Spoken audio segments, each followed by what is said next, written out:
Let's think back to elementary and middle school, when we first started to learn about pronouns.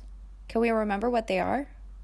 Well, pronoun was made to take the place of a noun, 'cause saying all those nouns over and over can really wear you down. Other pronouns I can say in this way, we found them and they found us, and now they are ours and we're so happy. Thank you, pronouns! now that we remember what pronouns are, let's talk about why they are important. By identifying someone properly and using the correct pronoun, not only can other people in the conversation understand more about whoever the subject is, but it also shows respect for the subject of the conversation.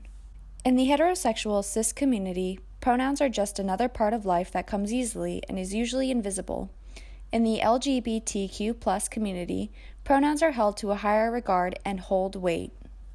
I think one of the main reasons pronouns are so important is because other than our name, it's one of the main ways that people identify and call us.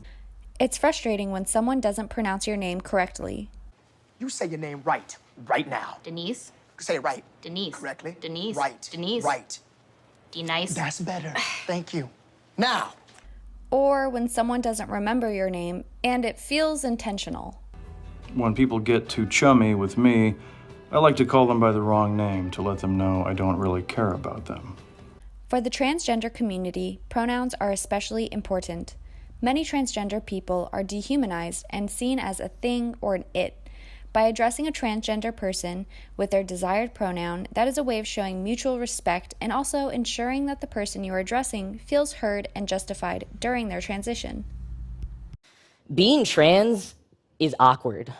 And not just because the gender I was assigned at birth mismatches the one I really am. Being trans is awkward because everyone else gets awkward when they're around me.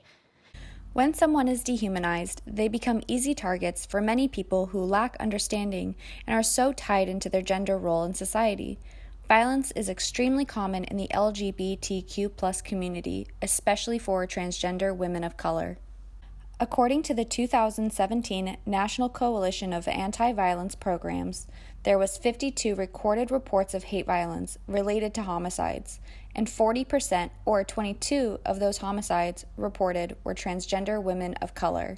This year alone, at least 18 transgender women of color have been murdered.